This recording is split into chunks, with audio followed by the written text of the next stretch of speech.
Hey everyone, Spencer Burton here.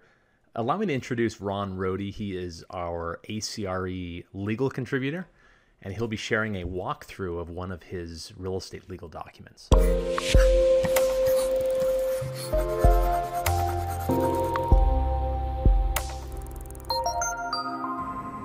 Hi guys, today we're going to look at a commercial real estate lease abstract.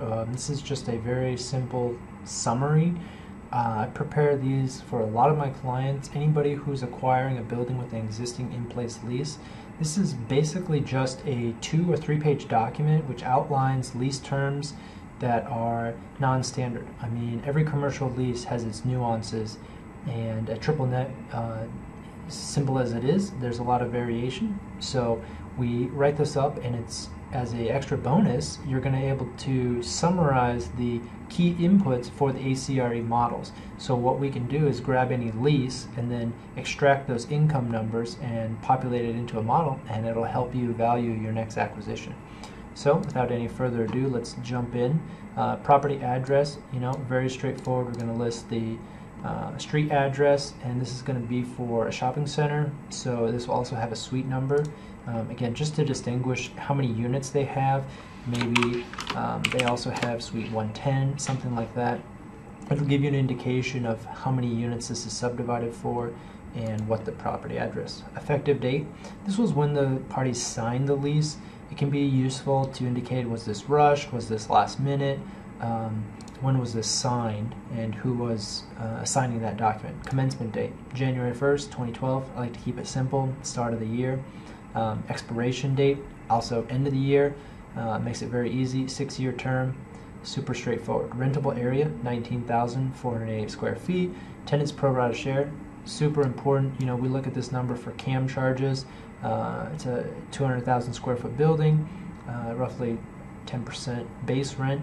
So here we have $13 per square foot, or we have a gross amount, $253,000, or about $20,000 a month. What is interesting about this is I will reflect the numbers however the lease is drafted. So what that means is if the lease has $13 per square foot, I'm going to write my numbers, to reflect that. And what that does is I think it mirrors the language that the landlord and the tenant negotiated with. And so if you come in and say, we think the CAM charges are going to be $4 a foot, and instead they have 2.5, it really gives you a common unit to discuss. At the same time, the gross amounts or the calculated amounts can also be useful depending on how the landlord wants to discuss the amount. So lease term, pretty basic, 72 months, gross lease. Rental abatement. So here, we have a clause, first rental payment, so this has 2 months of free rent. But sometimes there's also other conditions that the tenant has to obtain. Maybe they have a supplemental use permit, and that could occur on a later date, so rent is not due until that's been obtained. And I'll reference the page number where it's found. I'm human, sometimes I'm not perfect, but if you want to verify any information I put, again, this is just a summary, you can drill back into the page location and find out where the actual legal language is. Operating expenses, base year, very important, notice due. Again, you're buying a lease, you're inheriting this landlord's rights and obligations. You'll want to know when that due date is for the CAM estimates for the following year, just to see where it fits into your schedule. As a property manager, you should have a process to analyze and approve every property's budget and then submit notice to every tenant by the due date of their lease. Security deposit. I'm going to talk about the security deposit and the guarantors together. I think these are really valuable pieces of information that give you some insight into this lease. Is this an arm's length lease? So for security deposit, $20,000. If we see $20,000 and we have 2 guarantors, I think then that's a pretty decent lease. We have people that are signing to commit to make sure the lease is obligated. However, if we have no security deposit, sometimes the landlord will waive this amount. Sometimes we won't have any guarantor. And if that's the case, we have no personal guarantee, no corporate guarantee, and no security deposit. This lease is kind of thinly traded, and we would want to ask more questions about the assurances that we have that this tenant will fulfilled the obligations of the lease. So again, it's not disqualifying, but it does raise a little bit of a red flag about why. And we just want to ask that question and find out the answer. Landlord's notice address, pretty basic. Put the entity, maybe an intention for the property, we put the address, that sort of thing. Copy 2. Again, these are small pieces of information that give you some insight into who negotiated and who drafted this lease. Was landlord represented by counsel? Or were they doing it with a property manager? Or were they just the owner themselves making the changes? Same for the tenant. So we have the tenant. This is going to be the tenant's name here. Attention Jane at the property premise location. Copy 2, they have a tenant rep here, which is good. You know, it gives you a little bit more insight on what the landlord had to pay to acquire this tenant. They were represented by a counsel, by an attorney. They have lawyer and associates representing them. Very fine group. But again, if you have an attorney on this side and you have an attorney on the tenant side and a tenant rep paying good money, it really lends to me some credibility that this is an arm's length lease. This is something that is valuable, is important, and maybe a lack of a security deposit, or maybe a small security deposit, but the lack of a guarantor doesn't indicate to me that this is a lease they want to breach. If they're spending the money for people to be involved in the transaction, then I do think it's one that they at least intend to fulfill to its completion. Lease payments. Again, this is something important because as you're a new landlord, you have to decide, how do you want lease payments? How do you want to incorporate technology into your management platform, or how is your property manager going to do it? So we'll look at page 2, and if I see an address on here, it kind of tips me off that maybe the tenant is used to mailing paper checks. And if that's the case, you might want to put some extra attention into the tenant notice letter when you take possession of the property. Let them know, hey, we take ACH, we take wire transfers. We'd really prefer that you use some type of online payment system instead of mailing us a paper check. You know, especially this coronavirus age, we don't want to be handling more paper than we need to. So again, certainly you can leave this address, but if they have a special drop box, post office box just for collecting rent payments, that's something that maybe you want to address and get away from. Exhibits. Here I will list every exhibit that's listed on the lease.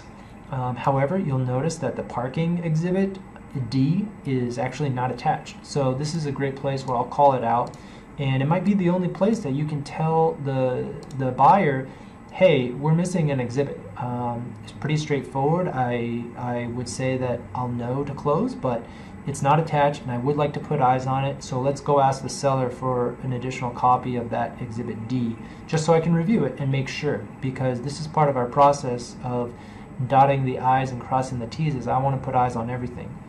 As a buyer, you're inheriting all these landlord obligations. I want to make sure I read everything and there's nothing in this parking exhibit that presents an unknown cost, and we closed not having reviewed that exhibit. Right of first refusal. I think that's really useful for tenants, you know, in like this is a shopping center. If they want to take on adjacent space, you should know what their rights are, how long that lasts for, so that you can lease up the rest of the facility efficiently and not have to wait or be unsure about whether you can sign a lease with the adjacent tenant in a vacancy, whether they have a right of first refusal. In addition, we see this a lot on leases for build-to-suit or maybe a single tenant building. They often will have a right of first refusal, and again, they may not exercise it, but you need to be aware that it's in there so that you can plan for that in your due diligence and properly notice them as soon as you have a written offer, and then let that period expire. Extension option, again, sometimes we have this, so we see very clearly the window for their written response to exercise. It opens on March 8th, 2018, which is the expiration year of this lease, and it closes September 8th, 2018. So this is roughly 90 days prior to expiration, but no more than 270 days. A diligent landlord will be on top of this period and have it calendared and reach out to the tenant ahead of time just to get a feel, but then know that the tenant has this window in which they have to make a decision. Subletting, again, page 13. this approval. Again, these subletting terms always can vary. You'll want to see what page it is and read the details for yourself. Holding over 150% of the base rent during the period of holdover, pretty basic, pretty standard. Right of first refusal, we talked about that. Let's see. Extension, yeah, so again, a lot of the same terms here. Default, alterations, notices, and return of possession. So again, that really wraps up this abstract, and it puts a lot of information into a very short document. I think this probably came from a 50-page lease.